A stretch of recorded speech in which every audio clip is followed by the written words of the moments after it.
Il reste 4 jours pour la Coupe du Monde, chers internautes. Bonjour et bienvenue à tous sur Afrique Sport pour la matinale de ce jeudi 17 novembre 2022. Au sommaire, Cristiano Ronaldo déclare forfait pour le match face au Nigeria. Amin Harid sera bel et bien au Qatar. Neymar très élogieux envers Kylian Mbappé. Voilà les grandes lignes de cette édition. Tout de suite, le développement. On démarre avec Yaya Touré après une belle carrière de joueur. L'Ivoirien souhaite à présent devenir entraîneur. L'ancien joueur du Barça et de Manchester City dirige d'ailleurs l'équipe U16 de Tottenham depuis le mois d'août. Mais les Sun révèlent que Wigan souhaitait l'accueillir suite au départ de Liam Richardson, limogé récemment. Mais le média anglais explique que Yaya Touré, qui veut devenir manager à l'avenir, se sent bien chez les Spurs et qu'il ne compte pas rejoindre l'écurie qui est très mal classée en Championship. Un passage auprès de CR7, dure journée pour Cristiano Ronaldo. Le Portugais déclare forfait pour le match face au Nigeria.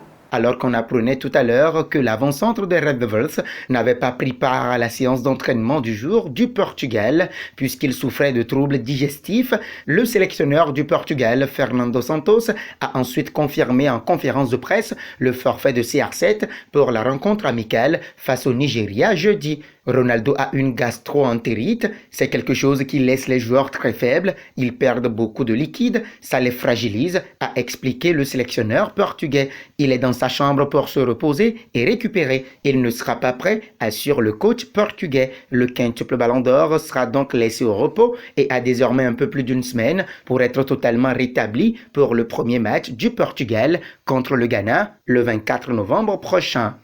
Un pont au Maroc souffrant d'une entorse des ligaments croisés du genou gauche.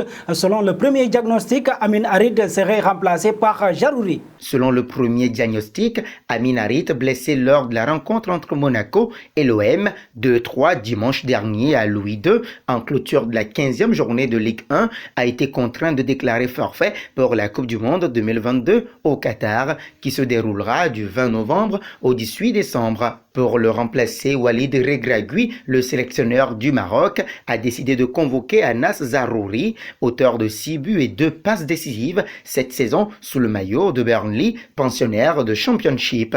Né en Belgique, le jeune attaquant de 22 ans dispose également de la nationalité marocaine, mais avait jusqu'ici choisi d'évoluer avec les Diables Rouges des U17 aux espoirs, avec lesquels il compte d'ailleurs 7 sélections, dont la dernière remonte à septembre dernier contre la France.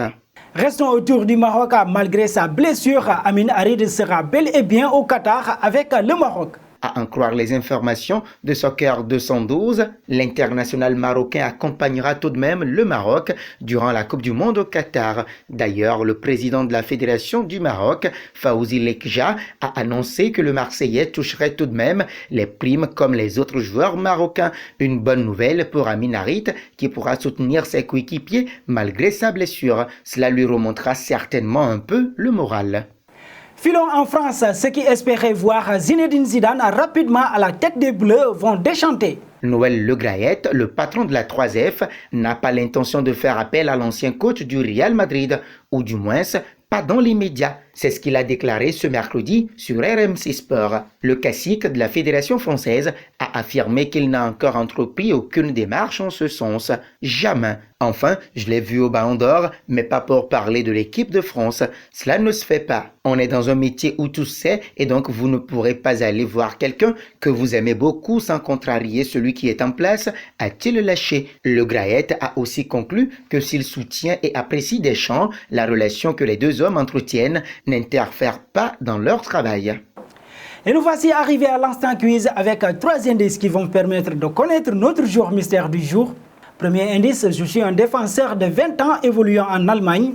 Deuxième indice, j'ai déjà joué pour 2 clubs dont le Dynamo Zagreb. Troisième indice, aux côtés d'une légende de la Liga, j'essaierai de faire mieux qu'en 2018. Qui suis-je? Vos réponses seront attendues en commentaire. Et nos félicitations à tous ceux qui ont répondu. Piotr Tchelenski, lors de la dernière matinale, c'était le joueur à trouver puisqu'il est un milieu de terrain de 28 ans, évoluant en Serie A, qui a déjà joué pour 3 clubs dont l'Udinese et Empoli. Il jouera contre Léo Messi durant ce mondial.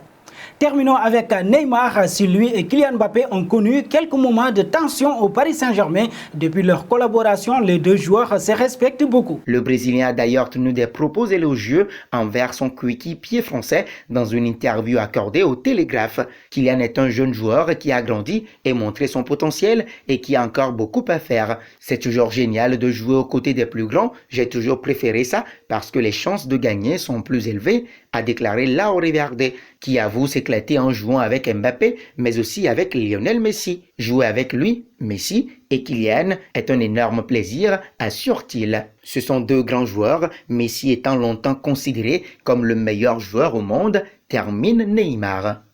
Et nous arrivons au terme de cette matinale que nous bouclons avec la question du jour. Quel est le joueur à suivre de près durant ce mondial? Vos réponses seront attendues en commentaire. Mais en attendant, n'hésitez pas à vous abonner sur Afrique Sport pour ne rien manquer des informations autour du football.